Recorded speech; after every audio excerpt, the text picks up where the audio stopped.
The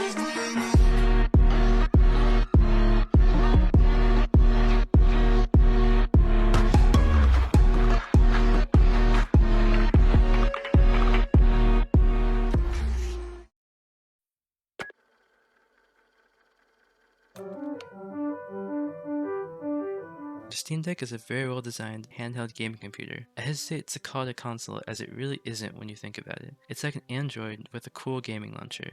The device feels very nice despite its plastic shell, and in general it feels very well designed. When you shake it, there's no sound. When you bend it, there's no crack. You can tell Valve put a lot of effort into creating it, and it's great. Owning it for 4 months, I haven't managed to break or crack anything. To be fair, I do use a screen protector and a skin and a case, but I'm just trying to keep it safe. I do have the tiniest scut from dropping it on my desk, and the bottom half of my joysticks are a bit grimy, but it's really the smallest thing. Very much a nitpick. The deck feels good in my hands and is very comfortable. However, while I can play it holding it right in front of me relatively comfortably, it is much better to play it resting on the table or with my arms in the ground.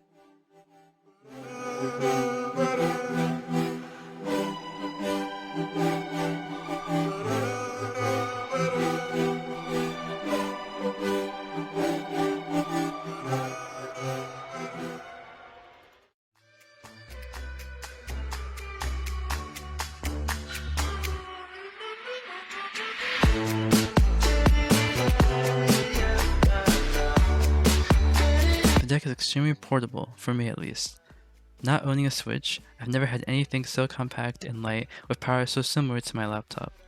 Why would I carry around a Game Boy Advance so I can carry around another device that can play Nintendo and Steam games? That's mainly my mentality for all other portable consoles. If I had a Switch, I could maybe see myself swapping between the two, but the deck just has so much power.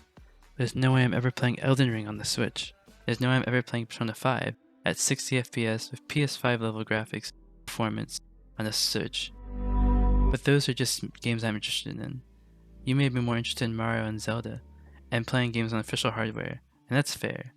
The Steam Deck isn't for everyone, but there's something to be said about a portable device that can play games from every console out there. Nintendo, PlayStation, Xbox, Sega Genesis, pretty much everything is playable.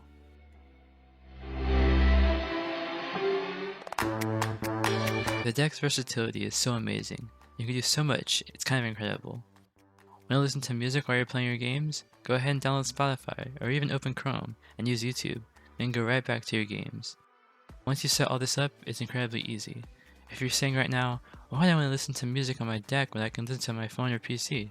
I guess you're just not the type of person to install things like Hulu on your Switch. To be honest, I'm the same, but there are a lot of people who aren't. Imagine having a PC.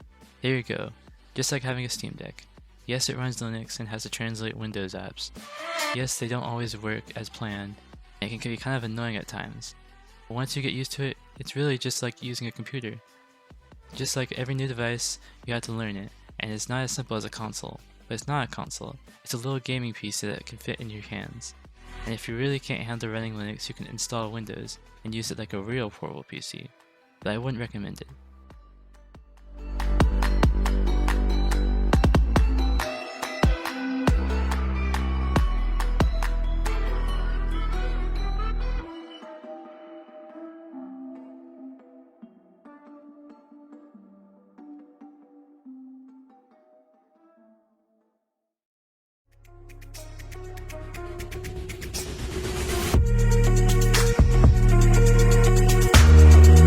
The other great thing about the Steam Deck is how easy or hard it can be to use. The device comes with a full Linux desktop called KDE Plasma 5, customizable and way easier to use than other Linux distros. The Linux desktop comes with Firefox installed and a free store to download programs like Spotify, Chrome, and Discord. It's simple and familiar and designed to be reminiscent of Windows. Valve did this on purpose, making things that would be difficult to the average user as easy as possible. But if you're scared or just don't want to deal with messing around in a weird desktop mode, you can stay on the Steam Deck OS and never touch it. You can use it as a console and not bother with any tinkering or emulating or installing PC programs. But I gotta say, you'll be really missing out.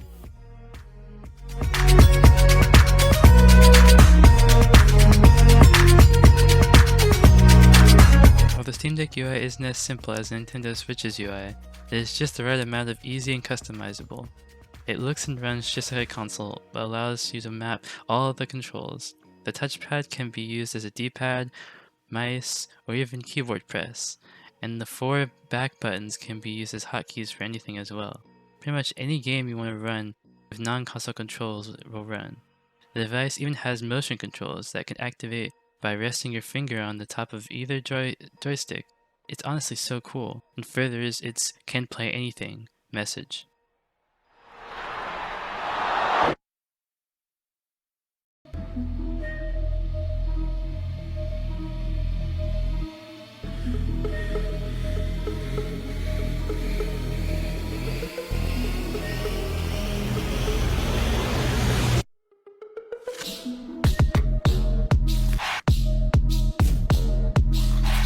As I've said many times in this video, the Steam Deck can play pretty much every game. Disregarding the native and ported Linux games, the deck can run a huge chunk of Steam games and non-Steam games without hassle, using a compatibility layer called Proton, which is basically a crazy advanced Windows emulator, except it isn't. Proton uses code from Wine, a Windows translator, along with a bunch of other code from Valve and a Wine licensing company called Codeweavers. The deck uses Proton to translate the Windows code to Linux code, the software the Steam Deck runs. Just like Google Translate, Proton isn't always perfect at translating, and Valve knows this. They distinguish between the translation issues with the verification labels that can be found on the game's Steam page.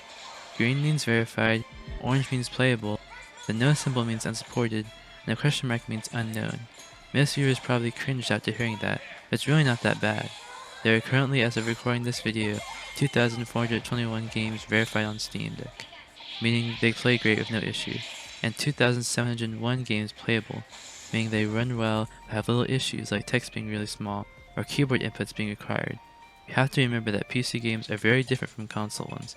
Even if a game has controller support, it probably doesn't have an in-game keyboard for when you need to enter your name in RPG. This really isn't an issue however, as the Steam Deck has a built-in on-screen keyboard that can easily be accessed anywhere by pressing the Steam and X button at the same time. Valve really took the time to think of every issue when playing games on the Steam Deck, and without a keyboard and mouse. It's extremely reliable and relatively easy, with most games just running. Even if you want to play non-Steam games or Epic Store games, it runs like a charm. Just make sure to add the game to your Steam library and set it to use Proton. And just like that, it's running. For most games at least. But what if you want to play Mario Galaxy 2, for example? That's when you tinker.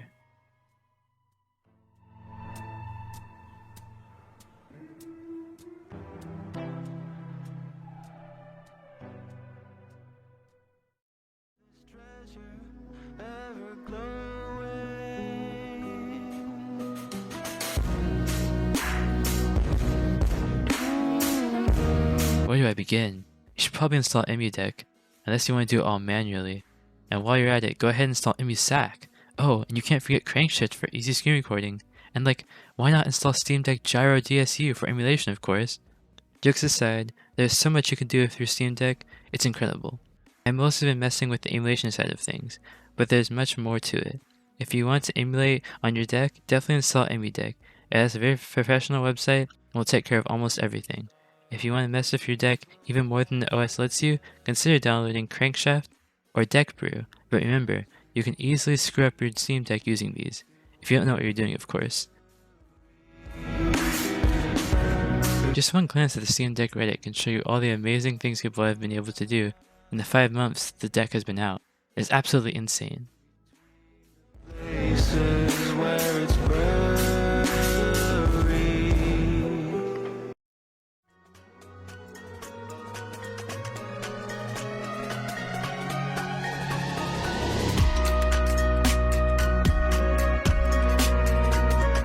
The Steam Deck has 3 models, the 64GB at $399, the 256GB at $529, and the 512GB at $649. I went for the 512GB as I own a plethora of games. There's nothing wrong with getting the 256 or even the 64GB, just make sure to also buy a microSD card. Or find a higher storage SSD and swap out what your model came with. There are cases where doing that is even cheaper than buying the 256 or a 512 model, and since they're basically the same, other than the screen being matte on the 512GB Steam Deck, There's really no downside of doing that. Just make sure to not break anything.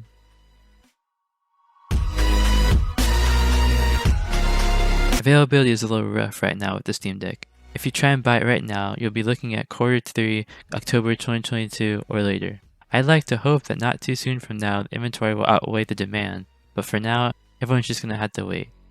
Unless someone sells it to you for a hiked up price.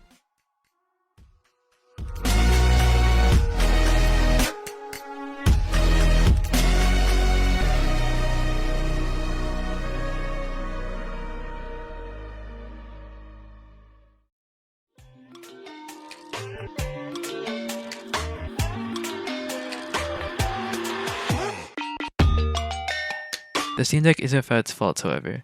There's still a good amount of unsupported games and games of anti-cheat that don't quite work on the deck yet. As of this video, there is no official way to play Rainbow Six Siege or Genshin Impact on the Steam Deck without downloading Windows. For a lot of these online games, there are still ways, but it's possible you could get banned for cheating. The Steam Deck UI can also feel a bit half-baked at times. Sometimes things just don't work like you think they should, or just crash. Right now my power button sometimes just won't turn on my device without 3 or 4 clicks, and often my controls will stop working for a bit while navigating the deck's UI. Usually messing with the touchscreen will fix this, but it's still a sign of being incomplete, at least in the software realm. Don't forget this thing is a PC, not a console.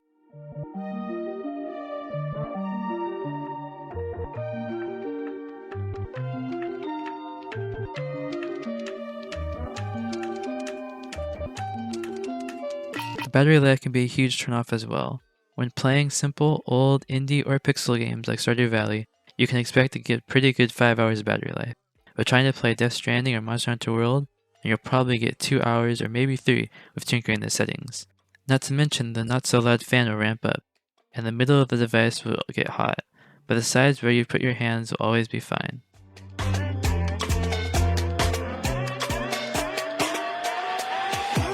This isn't that big of a problem, but since the deck's screen is 16:10 instead of 16:9, games can end up with annoying black borders at the top and bottom, ruining immersion. Some games will let you stretch the fill of the display, but that comes with its own complications. Some games might have mods that let you change the aspect ratio, but it's still a pretty janky solution.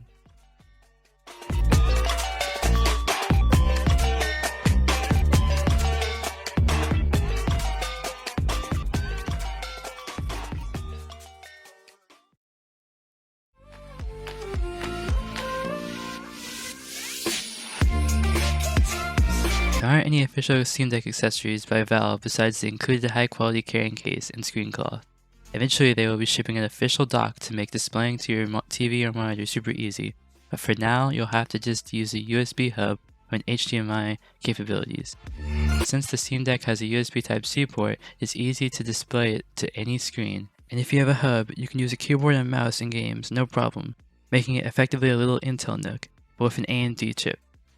The deck also supports any and all Bluetooth or wired controllers.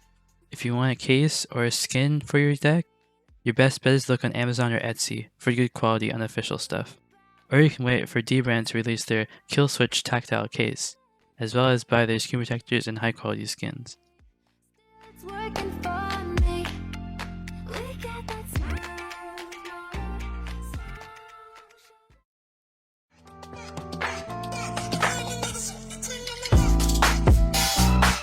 The Steam Deck is a great little PC with so much potential. I've loved using it ever since I got it. Waking up and playing Persona 5 on RPCS3 while in bed is so great. So is heading to the park and playing Firewatch and Eastward, then going home and playing them on my laptop, picking up right where I left off. Playing Coffee Talk at school with voice mods from Steam Workshop, and playing my OG PC Stardew Valley save in between classes was so awesome. I've recently begun playing games again on my laptop, as playing them on my deck is just so much more appealing to me. Often when I go to the park, I just play games with the built-in speaker, and it feels so much more natural to not always have headphones on. It has a few issues, but they just don't bother me enough to not recommend the deck. If you're a Switch owner looking for a portable device to play the games that your Switch doesn't support, or a PC Steam gamer looking for a portable gaming PC to use to play Steam games on the go, or just a person looking for new experiences, the Steam Deck just might be for you. But if you're happy with how things are, and are skeptical of the Steam Deck taking off, maybe just wait for the Steam Deck too.